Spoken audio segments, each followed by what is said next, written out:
नमस्कार विद्यार्थी मित्रांनो, आपल्या यूट्यूब चॅनलवर आपले स्वागत आहे. वेळ न घालवता आपण आता व्हिडिओला सुरुवात करूया. प्रश्न क्रमांक 1.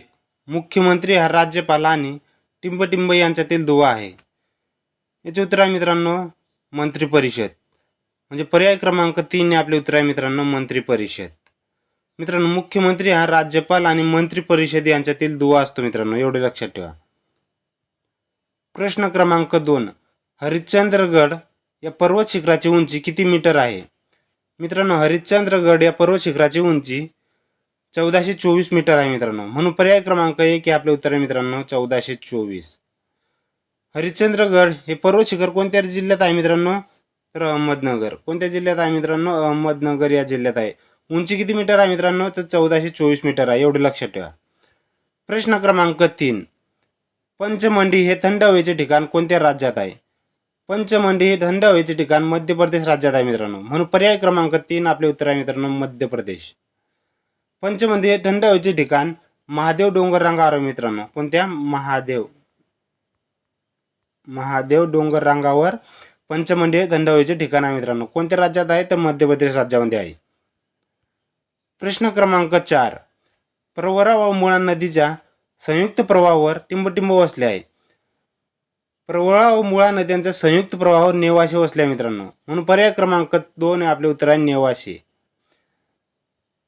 प्रश्न क्रमांक 5. नांदूर मधमेश्वर अभयारण्य कोणत्या जिल्ह्यात आहे? नांदूर मधमेश्वर अभयारण्य नाशिक जिल्ह्यात आहे मित्रांनो. म्हणून पर्याय क्रमांक 3 आपले उत्तर आहे मित्रांनो नाशिक. प्रश्न क्रमांक 6. जेव्हा टिंबटिंब अविश्वास ठराव संमत होतो तेव्हा मंत्रिपरिषद बरखास्त होते. जेव्हा लोकसभेत अविश्वास ठराव संमत होतो तेव्हा मंत्रिपरिषद बरखास्त होते मित्रांनो. म्हणून पर्याय क्रमांक 1 हे आपले उत्तर आहे लोकसभा. प्रश्न क्रमांक 7. जास्तीत जास्त किती दिवस अर्थविषयक विधेयक राज्यसभा स्वतःकडे ठेवू शकते? मित्रांनो, जास्तीत जास्त अर्थविषयक विधेयक राज्यसभा 14 दिवस स्वतःकडे ठेवू शकते मित्रांनो. म्हणून पर्याय क्रमांक 3 हे आपले उत्तर आहे 14 दिवस. प्रश्न क्रमांक 8. भारताच्या राष्ट्रपतीकडून राज्यसभेवर किती सदस्यांची नियुक्ती केली जाऊ शकते? मित्रांनो, राज्यसभेवर राष्ट्रपतीकडून 12 सदस्यांची नियुक्ती केली जाऊ शकते. म्हणून पर्याय क्रमांक 2 आपले उत्तर आहे मित्रांनो 12 सदस्य. प्रश्न क्रमांक 9. महाराष्ट्रातून लोकसभा व राज्यसभेवर निर्वाचित होणाऱ्या सदस्यांची एकूण संख्या टिंबटिंब आहे. मित्रांनो, महाराष्ट्रातून लोकसभे व राज्यसभेवर किती सदस्य निर्वाचित होतात? तर 67. म्हणून पर्याय क्रमांक 3 आपले उत्तर आहे 67. मित्रांनो, लोकसभेतून महाराष्ट्रातून 48 सदस्य निवडले जातात, तर राज्यसभेसाठी 19 सदस्य निवडले जातात मित्रांनो. एकूण सदस्य किती झाले मित्रांनो? 67. प्रश्न क्रमांक 10. भारतीय संविधानाच्या कोणत्या कलमात मुख्यमंत्री यांची कर्तव्य स्पष्ट केली आहेत? मित्रांनो, भारतीय संविधानात मुख्यमंत्र्यांची कर्तव्य कोणत्या कलमात आहे? तर कलम 167. म्हणून पर्याय क्रमांक 2 आपले उत्तर आहे मित्रांनो कलम 167. कलम 167 मध्ये मुख्यमंत्र्यांची कर्तव्य दिलेली आहे मित्रांनो, एवढे लक्षात ठेवा. प्रश्न क्रमांक 11. महाराष्ट्राचा पश्चिमेस उत्तर दक्षिण दिशेत कोणता पर्वत आहे? मित्रांनो, महाराष्ट्राच्या पश्चिमेस उत्तर दक्षिण दिशेत कोणता पर्वत आहे? तर सह्याद्री. म्हणून पर्याय क्रमांक 3 आपले उत्तर आहे सह्याद्री. प्रश्न क्रमांक 12. खालीलपैकी कोणत्या नदीला कोल्हापूर जिल्ह्याची जीवनदायिनी म्हणतात? मित्रांनो, कोल्हापूर जिल्ह्याची जीवनदायिनी कोणत्या नदीला म्हणतात? तर पंचगंगा. म्हणून पर्याय क्रमांक 1 हे आपले उत्तर आहे पंचगंगा. मित्रांनो, या व्हिडिओची PDF डाउनलोड करायची असेल तर डिस्क्रिप्शनमध्ये टेलिग्राम चॅनलची लिंक दिलेली आहे. आपण डिस्क्रिप्शनमध्ये जाऊन टेलिग्राम चॅनल जॉईन करू शकतात आणि या व्हिडिओची PDF डाउनलोड करू शकतात मित्रांनो. प्रश्न क्रमांक 13. अकोला हे जिल्ह्याचे ठिकाण कोणत्या नदी काठावर वसलेले आहे? अकोला हे जिल्ह्याचे ठिकाण मोरणा नदी काठावर वसलेले आहे मित्रांनो. म्हणून पर्याय क्रमांक 2 आपले उत्तर आहे मित्रांनो मोरणा. प्रश्न क्रमांक 14. खालीलपैकी कोणत्या ठिकाणास महाराष्ट्रातील चेरापुंजी असे म्हणतात? महाराष्ट्रातील चेरापुंजी कोणते आहे मित्रांनो? तर आंबोली. म्हणून पर्याय क्रमांक 3 आपले उत्तर आहे आंबोली. आंबोली या ठिकाणास महाराष्ट्राची चेरापुंजी का म्हणतात? तर महाराष्ट्रात सर्वात जास्त पाऊस आंबोली या ठिकाणी पडतो मित्रांनो. म्हणून महाराष्ट्राची चेरापुंजी म्हणून आंबोली या ठिकाणास ओळखले जाते. प्रश्न क्रमांक 15.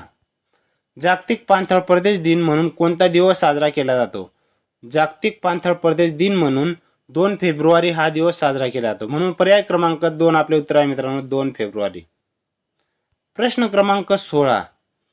महाराष्ट्रामध्ये लोह खनिजाचे साठे खालीलपैकी कोणत्या जिल्ह्यात आहे? महाराष्ट्रामध्ये लोह खनिजाचे साठे सिंधुदुर्ग या जिल्ह्यामध्ये आहे. म्हणून पर्याय क्रमांक 4 आपले उत्तर आहे मित्रांनो, सिंधुदुर्ग. मित्रांनो, लोह खनिजाचे साठे भंडारा, गोंदिया, नागपूर, चंद्रपूर आणि सिंधुदुर्ग या जिल्ह्या ठिकाणी आढळतो मित्रांनो. म्हणून पर्याय क्रमांक 4 आपले उत्तर आहे मित्रांनो, सिंधुदुर्ग. प्रश्न क्रमांक 17. राधानगरी हे धरण कोणत्या जिल्ह्यात आहे? राधानगरी हे धरण कोल्हापूर जिल्ह्यात आहे मित्रांनो. म्हणून पर्याय क्रमांक 3 आपले उत्तर आहे कोल्हापूर. प्रश्न क्रमांक 18. ज्योतिबा फुले यांना महात्मा ही पदवी टिंबटिंब यांनी दिली. मित्रांनो, ज्योतिबा फुले यांना महात्मा ही पदवी कोणी दिली होती? तर मुंबईच्या नागरिकांनी दिली होती मित्रांनो. म्हणून पर्याय क्रमांक 2 आपले उत्तर आहे मुंबईचे नागरिक. प्रश्न क्रमांक 19. किसान सभेचे पहिले अधिवेशन कोठे व कधी भरले होते? मित्रांनो, किसान सभेचे पहिले अधिवेशन टिटवाळा या ठिकाणी भरले होते, तर 1945 या साली भरले होते. म्हणून पर्याय क्रमांक 4 आपले उत्तर आहे मित्रांनो, टिटवाळा 1945. प्रश्न क्रमांक 20. न्यायमूर्ती महादेव गोविंद रानडे यांचा जन्म कोणत्या जिल्ह्यात झाला? मित्रांनो, महादेव गोविंद रानडे यांचा जन्म नाशिक या ठिकाणी झाला. म्हणून पर्याय क्रमांक 4 आपले उत्तर आहे मित्रांनो, नाशिक. प्रश्न क्रमांक 21. दत्त महात्म्य हा 7000 ओळ्यांचा ग्रंथ कोणी लिहिला? मित्रांनो, दत्त महात्म्य हा 7000 ओळ्यांचा ग्रंथ वासुदेव बळवंत फडके यांनी लिहिला. म्हणून पर्याय क्रमांक 2 आपले उत्तर आहे वासुदेव बळवंत फडके. प्रश्न क्रमांक 22. मराठी पत्रकारितेचे जनक म्हणून कोणाला ओळखले जाते?